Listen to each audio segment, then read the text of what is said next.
Hello everyone, as you all know, this is Niharika Tiwari. So guys, we're back with another video related to series of business law or business regulatory framework, and in this part we are going to cover next topic. So इससे पहले वाले parts अगर आपने नहीं देखे हैं तो please channel की प्लेलिस्ट में जाकर उसे जरूर देखेंगे. एज पर एनईपी आपका पूरा सिलेबस जो है वो कवर अप होगा. राइट गाइस, टेलीग्राम इंस्टाग्राम में ज्वाइन कर सकते हैं. टेलीग्राम ग्रुप है कॉमर्स ग्रुप SWNT, वहां से ज्वाइन करके आप नोट्स ले सकते हैं. So without any further delay, let's start this video. So now in this video we are going to discuss this topic, that is discharge of contract meaning and more. ठीक है, discharge of contract क्या होता है, उसकी meaning क्या है और क्या तरीके हैं कॉन्ट्रैक्ट को डिस्चार्ज करने के, वो हम डिस्कस करने वाले हैं. तो बहुत इंपॉर्टेंट टॉपिक है, से पेपर में क्वेश्चन आता ही आता है कि डिस्चार्ज ऑफ कॉन्ट्रैक्ट क्या होता है और मोड ऑफ डिस्चार्ज. तो इसको देख के जाना. 10 नंबर में अगर आपका मैक्सिमम है तो ये क्वेश्चन आएगा जरूर. तो पहले है डिस्चार्ज ऑफ कॉन्ट्रैक्ट. कहते हैं ये डिस्चार्ज कर दिया गया है. जैसे आपने कभी सुना होगा डिस्चार्ज वर्ड, तो सुना होगा कि जैसे हॉस्पिटल में भी होता है कि इनको आप डिस्चार्ज कर दिया जाएगा. डिस्चार्ज मतलब उनको छोड़ दिया जाएगा, टर्मिनेट कर दिया जाएगा. तो कॉन्ट्रैक्ट को डिस्चार्ज करना भी वही हुआ कि कॉन्ट्रैक्ट को आपने टर्मिनेट कर दिया. मतलब जो भी कॉन्ट्रैक्चुअल रिलेशन था, जिस लिए पार्टी ने आपस में कॉन्ट्रैक्ट किया था, वो रिलेशन जो है वो क्या हो जाता है, खत्म हो जाता है, वो टर्मिनेट हो जाता है, वो कम्स टू एन एंड. ठीक है, तो discharge of contract means termination of contractual relationship between the party. In simple word, discharge of contract means contracts come to an end. मतलब कॉन्ट्रैक्ट जो है वो एंड हो जाता है, वो खत्म हो जाता है. तो अब कॉन्ट्रैक्ट डिस्चार्ज कैसे होगा, मतलब कॉन्ट्रैक्चुअल रिलेशनशिप खत्म क्यों होंगी, कॉन्ट्रैक्ट टर्मिनेट क्यों होगा, उसके बहुत से तरीके हो सकते हैं. पहला हो सकता है डिस्चार्ज बाय परफॉर्मेंस, दूसरा discharge by agreement, discharge by lapse of time, discharge by operation of law, discharge by impossibility of performance and discharge by breach of contract. One by one हम इन एक एक टर्मोलॉजी को समझेंगे कि किस तरीके से जो कॉन्ट्रैक्चुअल रिलेशनशिप होता है दो पार्टीज के बीच में, या जो कॉन्ट्रैक्ट है वो खत्म हो जाता है, वो एंड हो जाता है. तो पहला है आपका डिस्चार्ज बाय परफॉर्मेंस. इससे पहले जो हमने actual performance, partial performance, substantial performance, performance of contract समझा था, तो वहां पे हमने ये भी समझा था कि जो परफॉर्मेंस होता है, ठीक है, जो कॉन्ट्रैक्ट होता है, जब वो पूरी तरीके से जो ड्यूटीज होती हैं, ऑब्लिगेशन होती है कॉन्ट्रैक्ट में, ठीक है, जो हमें करनी होती है, जो हमें परफॉर्म करनी होती है, जब हम उसको परफॉर्म कर देते हैं तो कॉन्ट्रैक्ट खत्म हो जाता है. मान लो मैंने आपके साथ कॉन्ट्रैक्ट किया था कि मैं आपको 100 यूनिट्स ऑफ पेन जो है वो डिलीवर करूंगी 20 जनवरी को, और मैंने आपको 100 यूनिट ऑफ पेन जो है वो 20 जनवरी को डिलीवर कर दी और आपने मुझे पेमेंट कर दी as per the terms and condition of the contract. पूरा हो गया कॉन्ट्रैक्ट. तो अब हमारे बीच का जो कॉन्ट्रैक्चुअल रिलेशनशिप है वो क्या आगे चलेगा, नहीं चलेगा. परफॉर्म हो गया तो वो खत्म हो जाएगा. तो कॉन्ट्रैक्ट इस तरीके से क्या हो सकता है, डिस्चार्ज हो सकता है. So when the parties to the contract fulfill the obligation arising under the contract within the time and manner prescribed, the contract is discharged by the performance. ये समझ गए होंगे आप कि जो भी ऑब्लिगेशन थी, जो भी ड्यूटीज थी कॉन्ट्रैक्ट के अंदर दो पार्टीज की, वो जब उसने उसी तरीके से उसी समय में पूरी कर दी है तो कॉन्ट्रैक्ट परफॉर्मेंस के थ्रू क्या हो जाता है, एंड हो जाता है.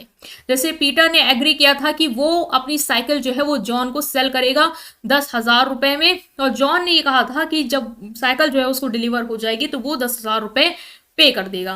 तो जैसे ही साइकिल को डिलीवर किया पीटर ने, जॉन ने जो अमाउंट प्रॉमिस किया था उसको पे कर दिया. अब दोनों पार्टी से हमने ड्यूटीज कर दी पूरी जो कॉन्ट्रैक्ट के अंदर थी, तो अब कॉन्ट्रैक्ट क्या हो जाएगा, एंड हो जाएगा बाय परफॉर्मेंस, क्योंकि आपने जो भी ड्यूटीज थी जिसलिए आपने कॉन्ट्रैक्ट किया था वो हो गया है. तो अब कॉन्ट्रैक्ट भी पूरा हुआ, कॉन्ट्रैक्ट भी खत्म होता है. ठीक है, नेक्स्ट है डिस्चार्ज. दो तरीके से हो सकता है, एक्चुअल परफॉर्मेंस के थ्रू और अटेम्प्टेड परफॉर्मेंस के through. Actual performance, attempted performance से पहले वाला पार्ट अगर आपने देखा होगा तो हमने डिटेल में समझा था कि एक्चुअल परफॉर्मेंस क्या होती है और अटेम्प्टेड परफॉर्मेंस क्या होती है. तो अगर एक्चुअली आपने परफॉर्म किया, एक्चुअल परफॉर्मेंस बेसिकली वही है कि दोनों पार्टी से जो भी ड्यूटीज थी उसको पूरी तरीके से पूरा कर दिया, एक्चुअली परफॉर्म कर दिया, इसलिए कॉन्ट्रैक्ट क्या हो गया, एंड हो गया, वो हो गया actual performance.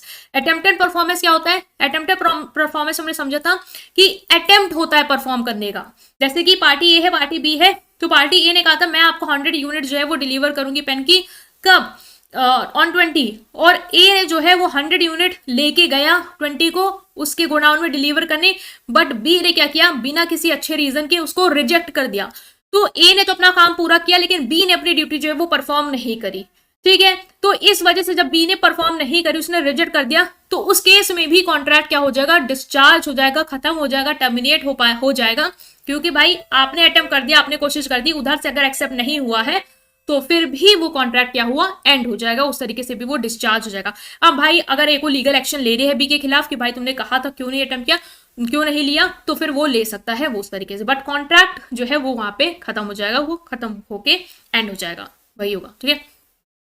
So it is possible that when the promisor attempted to perform his promise, the promisee refused to accept it. In case it is called attempted performance. तो इन दोनों केसेस में भी जो आपका कॉन्ट्रैक्ट है वो परफॉर्मेंस के तहत क्या होता है, डिस्चार्ज हो जाता है। ओके सो नेक्स्ट जो आएगा वो आएगा एग्रीमेंट का डिस्चार्ज के थ्रू, मतलब discharge of contract by agreement. अगर कॉन्ट्रैक्ट जो है वो कैसे डिस्चार्ज होता है, एग्रीमेंट के थ्रू, सहमति के साथ एग्रीमेंट के थ्रू हम अगर कोई एग्रीमेंट कर लेते हैं उसके बाद हम अपने कॉन्ट्रैक्चुअल रिलेशनशिप को एंड करते हैं तो भी क्या होगा, कॉन्ट्रैक्ट डिस्चार्ज हो जाएगा। तो parties may agree to terminate the existence of the contract by any of the following ways. Party किसी भी तरीके से, जो हम आगे बात करने वाले उस तरीके से अपने कॉन्ट्रैक्ट की एग्जिस्टेंस को क्या कर सकती है, खत्म कर सकती है, टर्मिनेट कर सकती है। तो पहला है नोवेशन। नोवेशन क्या है, substitution of a new contract in place of existing contract is known as novation of contract. Novation of contract मतलब कि आपने जो पहला जो कॉन्ट्रैक्ट हमारे बीच चल रहा था हमने उसकी जगह एक नया कॉन्ट्रैक्ट कर लिया, ठीक है। तो क्या होगा, जो पुराना कॉन्ट्रैक्ट जो चल रहा था वो क्या हो जाएगा, टर्मिनेट हो जाएगा, अब नया कॉन्ट्रैक्ट आगे चलेगा। तो नोवेशन ऑफ कॉन्ट्रैक्ट के थ्रू हम क्या कर सकते हैं, अपने कॉन्ट्रैक्ट को, एग्जिस्टिंग कॉन्ट्रैक्ट को क्या कर सकते हैं, डिस्चार्ज कर सकते हैं, खत्म कर सकते हैं। ये discharge the original contract, the new contract may be between the same parties और बिटवीन द डिफरेंट पार्टीज। अब नया कॉन्ट्रैक्ट जो है वो सेम पार्टीज के बीच में भी हो सकता है और डिफरेंट पार्टीज के बीच में भी हो सकता है। Novation can take place only with the consent of all the parties. और नोवेशन मतलब कि जो पुराना कॉन्ट्रैक्ट है जो चल रहा था उसको खत्म करना और नया कॉन्ट्रैक्ट में एंटर करना, ये सब सारी पार्टीज के कंसर्न के साथ ही होगा, अदरवाइज नहीं होगा। ओके सो एग्जांपल में देखें अगर हम कि Raju owe money to Shyam under a contract is agreed between Raju Shyam and Babu Rao that Shyam should accept Babu Rao as a debtor instead of Raju. मान लो राजू जो है उसने श्याम से पैसे लिए हुए थे, उधार लिए हुए थे, और श्याम का जो राजू है वो डेटर था, मतलब कि राजू को श्याम को पैसे देने थे और राजू को शाम को पैसे देने थे। ये जो एग्रीमेंट थी ये चल रही थी, बट आगे क्या हुआ, ये सहमति करी गई राजू श्याम और बाबू राव के बीच में कि अब श्याम जो है वो राजू से पैसे नहीं लेगा, अब वो बाबू राव से पैसे लेगा, अब वो बाबू राव को एज एज डेटर क्या करेगा, एक्सेप्ट करेगा। तो जो ओल्ड डेट था राजू श्याम के बीच में वो क्या होगा, अब यहाँ पे खत्म हो जाएगा और नया डेट जो है वो बाबू राव और श्याम के बीच में शुरू हो जाएगा एज पर द कॉन्ट्रैक्ट। तो यहाँ पे कॉन्ट्रैक्ट क्या हुआ, चेंज हो गया और यहाँ पे पार्टीज भी जो थी वो क्या हुई, चेंज हो गई नए कॉन्ट्रैक्ट के अंदर। तो ये क्या हुआ, नोवेशन हुआ, मतलब जो पुराना कॉन्ट्रैक्ट था राजू और श्याम के बीच में अब वो खत्म हो गया। अब जो कॉन्ट्रैक्ट है वो राजू और बाबू राव के बीच में शुरू हो गया है, ठीक है। अब जो कॉन्ट्रैक्ट है वो बाबू राव श्याम के बीच में शुरू हो गया, राजू जो है वो पिक्चर से हट गया है। तो ये क्या है, नया कॉन्ट्रैक्ट आ गया जिसने पुराने कॉन्ट्रैक्ट के टर्म्स एंड कंडीशन के साथ उसको क्या कर दिया है, खत्म कर दिया। तो इस तरीके से भी कॉन्ट्रैक्ट क्या हो सकता है, आपका डिस्चार्ज हो सकता है एग्रीमेंट के थ्रू। दूसरा है अल्टरेशन के थ्रू। Alteration means change in one or more of the terms of the contract. जब आप कॉन्ट्रैक्ट के एक या कुछ टर्म्स में चेंज करते हैं उससे क्या होता है, कॉन्ट्रैक्ट में चेंजेस आ जाएंगे, तो फिर कॉन्ट्रैक्ट उस केस में भी जो पुराने टर्म्स एंड कंडीशन के साथ था वो क्या हो जाएगा, डिस्चार्ज हो जाएगा, खत्म हो जाएगा। In case of novation there may be change of party, while in case of alteration the party remains same.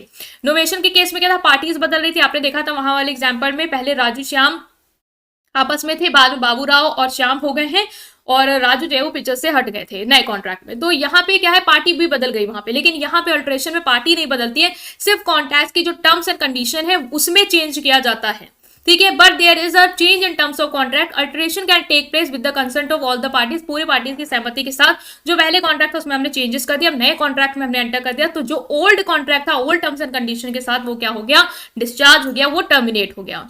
Next दूसरा डिस्चार्ज करने का तरीका हो सकता है इसके अंदर, वो है rescission. Rescission means cancellation of the contract. आपने कॉन्ट्रैक्ट को ही क्या कर दिया है, कैंसिल कर दिया कि नहीं अब नहीं करना है, तो भी कॉन्ट्रैक्ट क्या हो जाएगा, डिस्चार्ज हो जाएगा। रेमिशन हो सकता है, it means the accept of lesser fulfilment of the terms of the promise. मतलब जो प्रॉमिस है उसकी जो लेसर फुलफिलमेंट है उसके साथ ही आपने क्या कर लिया, उसको एक्सेप्ट कर लिया। जैसे कि Salman has borrowed 500 from Aishwarya and Salman agrees to accept 250 from Aishwarya in satisfaction of the whole debt. मान लो सलमान ने ऐश्वर्या से कितने रुपए बोरो किए थे, 500 रुपए बोरो किए थे। Salman has borrowed 500 from Aishwarya, Salman agree कर गया कि वो 500 रुपए जो है वो ऐश्वर्या से एक्सेप्ट कर लेगा पूरे डेट के केस में, तो इससे क्या होगा, होल डेट इस तरीके से डिस्चार्ज हो जाएगा, ठीक है। मान लो यहाँ पे ऐश्वर्या ने बोरो किए होंगे सलमान से 500 रुपए, और सलमान ने कहा कि तुम 500 रुपए ना दो तो मुझे 285 रुपए दे दो, और उसने एग्री कर लिया और बाकी जो है चीजें माफ कर दी। तो इस केस में भी आपका जो डेट है वो पूरी तरीके से डिस्चार्ज माना जाएगा और जो कॉन्ट्रैक्ट है वो एंड हो जाएगा। तो ये वाला केस हो सकता है रेमिशन के थ्रू कि आपने पूरे टर्म्स नहीं प्रॉमिस के हो पाए पूरे, तब भी आपने जो कुछ भी पूरा हो गया उसको ही एक्सेप्ट करके कॉन्ट्रैक्ट खत्म कर दिया। नेक्स्ट है वेवर। वेवर में क्या होता है, मीन्स गिविंग अप और forgoing certain right where a party agrees to give up the right the contract is discharge. यहाँ पे क्या करती है, कॉन्ट्रैक्ट कैसे डिस्चार्ज होता है, यहाँ पे जो पार्टी होती है वो कुछ राइट्स को गिव अप कर देती है, ठीक है। उस केस में कॉन्ट्रैक्ट डिस्चार्ज होता है। जैसे ए ने प्रॉमिस किया था बी को कि वो पिक्चर पेंट करेगा, बाद में बी ने ही कह दिया कि तुम रहने दो, तुम पिक्चर मत पेंट करो। तो जब उसने ही मना कर दिया तो फिर अब एक को कोई लॉन्गर वो बाउंड है नहीं कि उसको वो प्रॉमिस को परफॉर्म करना है। तो इस तरीके से भी कॉन्ट्रैक्ट क्या हो जाएगा, कम टू एन एंड हो जाएगा। तो बाय परफॉर्मेंस हो सकता है, बाय एग्रीमेंट हो सकता है। एग्रीमेंट आप इस तरीके से कर सकते हैं, इनोवेशन कर सकते हैं, अल्ट्रेशन कर सकते हैं, रेसिशन कर सकते हैं, रेमिशन कर सकते हैं, या फिर वेवर कर सकते हैं। नेक्स्ट आता है कॉन्ट्रैक्ट को डिस्चार्ज करने का तरीका है contract discharge by lapse of time. The limitation act 1963 prescribed a specified period for performance of the contract. एक कॉन्ट्रैक्ट को परफॉर्म करने के लिए जो लिमिटेशन एक्ट 1963 है वो एक स्पेसिफाइड पीरियड बताती है कि इतने ही दौरान तक आपको कॉन्ट्रैक्ट क्या करना है, परफॉर्म करना है। अगर प्रोमिसर फेल हो गया उस कॉन्ट्रैक्ट को उस टाइम ड्यूरेशन के दौरान परफॉर्म करने में, and promisee fail to take action, और आप एक्शन भी लेने में फेल हो गए उसी स्पेसिफाइड पीरियड में, then promisee can not seek remedy through law. फिर वो लॉ के तहत कोई भी रेमेडी नहीं ले सकता है। It discharge the contract due to lapse of time. मान लो कि एक टाइम लिमिट थी, ठीक है। जैसे एग्जांपल हम अगर समझे कि पीटर ने लोन लिया है जॉन से और उसने एग्री किया था कि मैं आपको हर महीने आने वाले 5 साल तक इंस्टॉलमेंट जो है वो पे करूंगा, ठीक है। लेकिन बाद में क्या हुआ, जो पीटर है उसने एक भी इंस्टॉलमेंट नहीं दी। जॉन ने उसको कुछ समय कॉल किया, बाद में जॉन भी इतना बिजी हो गया कि वो पीटर के अगेंस्ट उसने कोई एक्शन नहीं लिया। उस दौरान 5 साल जब बीत गए उसके बाद वो जाता है कोर्ट के पास कि मेरे मनी को रिकवर करने में क्या करिए, हेल्प करिए। अब कोर्ट क्या करेगा, रिजेक्ट कर देगा। क्यों? क्योंकि भाई एक टाइम लिमिट प्रिस्क्राइब थी उस कॉन्ट्रैक्ट में, वो थी 5 साल। आपने 5 साल तक उसने पेमेंट नहीं करी और आपने 5 साल तक कोई एक्शन नहीं लिया, तो अब क्या है, आप कोई कोर्ट भी आपको हेल्प नहीं करेगा। इस तरीके से कॉन्ट्रैक्ट का जो टाइम लिमिट है वो क्रॉस हो चुकी है और अब वो डेट रिकवर नहीं कर पाए हैं, या 3 ईयर की जगह 5 ईयर्स होगा क्योंकि 5 ईयर तक की बात हो रही है। तो फिर अब टाइम लिमिट क्रॉस हो गई, अब इस केस में आपको कोर्ट भी कोई हेल्प नहीं करेगा, ठीक है। तो इस तरीके से कोर्ट कहेगा कि कॉन्ट्रैक्ट क्या हो चुका है, एंड हो चुका है, डिस्चार्ज हो चुका है। किस रीजन से, लैप्स ऑफ टाइम की वजह से टाइम बीत चुका है। तो इस तरीके से भी आपका कॉन्ट्रैक्ट डिस्चार्ज हो सकता है। दूसरा है discharge by operation of law. Operation of law के तहत डिस्चार्ज हो सकता है। मान लो डेथ हो गई किसी की और कॉन्ट्रैक्ट में कोई पर्सनल स्किल का काम था, ठीक है, वही काम कर सकता था, तो भाई उसकी डेथ हो गई तो contract come to an end हो जाएगा, ठीक है। अब वो पर्सन ही नहीं रहा तो कॉन्ट्रैक्ट कहाँ परफॉर्म हो पाएगा, तो परफॉर्म जब हो नहीं पाएगा तो कॉन्ट्रैक्ट क्या होगा, एंड हो जाएगा, ठीक है। और अगर पर्सनल स्किल नहीं है तो भाई लीगल रिप्रेजेंटेटिव परफॉर्म कर सकता है, देन अदरवाइज नहीं। Next is insolvency. Insolvency of the promisor discharge the contract. मतलब अगर जो प्रोमिसर है वो इंसॉल्वेंट हो गया, राइट, फाइनेंशियली वो आप कैपेबल है ही नहीं कि वो कॉन्ट्रैक्ट को परफॉर्म कर पाए, तो उस केस में भी आपका कॉन्ट्रैक्ट जो है वो डिस्चार्ज हो जाएगा। अनऑथराइज्ड मटेरियल अल्टरेशन, मतलब material alteration the terms of the contract without the consent of other party discharge the contract. मतलब मैंने क्या है कि जो सब्जेक्ट मैटर था, जो इंपॉर्टेंट फैक्ट थे, उसके रिगार्डिंग अगर कॉन्ट्रैक्ट में चेंजेस कर दिए और आप लोगों में से किसी भी पार्टी जो मेरे साथ इन्वॉल्व थी उससे कोई भी कंसर्न नहीं ली, तो फिर क्या हुआ, उस तरीके से भी कॉन्ट्रैक्ट वॉइड बन जाएगा और वो कॉन्ट्रैक्ट डिस्चार्ज हो जाएगा। लाइक हमने कोई भी टर्म्स एंड कंडीशन करी थी जिसमें मान लो इंपॉर्टेंट था कि मुझे आपको 1000 यूनिट सप्लाई करनी थी और मैंने उसको बदल के क्या कर दी, 2000 यूनिट सप्लाई कर दी आपको, तो अब 2000 यूनिट का दूसरी पार्टी थोड़ी ना पैसा देगी जब वहां पे 1000 थी, तो उस केस में क्या होगा, कॉन्ट्रैक्ट वॉइड हो जाएगा, पूरी तरीके से खत्म हो जाएगा, इस तरीके से इलीगल हो जाएगा। एज आपने बाकी पार्टी से कंसल्ट भी नहीं किया और इतना बड़ा चेंजेस कर दिया, उस केस में भी कॉन्ट्रैक्ट क्या हो जाएगा, खत्म हो जाएगा, टर्मिनेट हो जाएगा या डिस्चार्ज हो जाएगा। मर्जर के थ्रू हो सकता है, when inferior right of the person under contract merge with the superior right under a new contract, then the contract with inferior right come to an end. मतलब एक कॉन्ट्रैक्ट था पहले जिसमें आपके पास इतने राइट्स नहीं थे, अब हमने जब नया कॉन्ट्रैक्ट किया उसमें आपको और ज्यादा राइट्स दे दिए, तो जो पुराना वाला कॉन्ट्रैक्ट था जिसमें आपकी कम राइट्स है वो क्या होगी, खत्म हो जाएंगे, और नया वाला जो कॉन्ट्रैक्ट है जिसमें आपके पास ज्यादा राइट है उसके साथ हम क्या करेंगे, मूव ऑन करेंगे। तो एग्जाम्पल में where a part time lecturer is made a full time lecturer merger discharge the contract of part time lectureship, मतलब कि मान लो अगर एक कॉन्ट्रैक्ट था जिसमें आपको जो लेक्चरर था वो पार्ट टाइम लेक्चरर था, ठीक है, उसे कुछ टाइम तक लेक्चर देना था। अब एक नया कॉन्ट्रैक्ट किया गया जहां पे उसको ये राइट्स दिए गए कि अब वो फुल टाइम लेक्चर दे सकता, तो जो पार्ट टाइम लेक्चर वाला कॉन्ट्रैक्ट था ऑफकोर्स वो खत्म हो जाएगा, एज आप फुल टाइम लेक्चरर की ड्यूटी पे असाइन कर दिए गए हैं, तो वो जो कॉन्ट्रैक्ट था वो डिस्चार्ज हो जाएगा। इस तरीके से जब आप किसी नए कॉन्ट्रैक्ट के साथ उसको क्या कर देते हैं, मर्ज कर देते हैं पुराने वाले राइट्स को। Next is discharge by impossibility of performance, अगर कॉन्ट्रैक्ट जो है वो परफॉर्म, जो भी ड्यूटीज आपको परफॉर्म करनी है वो इम्पॉसिबल है, वो परफॉर्म हो ही नहीं सकती, तो उस केस में भी कॉन्ट्रैक्ट जो है वो एग्रीमेंट आपकी वॉइड हो जाएगी और कॉन्ट्रैक्ट क्या हो जाएगा, डिस्चार्ज हो जाएगा। और लॉ भी आपको कंपेल नहीं करता है कि आप इम्पॉसिबल थिंग्स जो है वो करें। Like A and B wanted to marry each other before the time fixed for marriage, A goes mad, the contract become void, मतलब मान लो कोई एग्रीमेंट करी थी कि ए बी के साथ मैरिज करेंगे और टाइम आने से पहले ही, जो भी टाइम फिक्स करी तो उससे पहले ही ए पागल हो गए, तो भाई कॉन्ट्रैक्ट क्या हो जाएगा, वॉइड हो जाएगा, क्योंकि अब ये पॉसिबल ही नहीं है कि आप वो एग्रीमेंट परफॉर्म कर पाए। Next is discharge by breach of contract, अगर कॉन्ट्रैक्ट ब्रीच हो गया है मतलब कि कॉन्ट्रैक्ट एक तरीके से आपने तोड़ दिया है, तो उस केस में भी कॉन्ट्रैक्ट क्या हो जाएगा, खत्म हो जाएगा।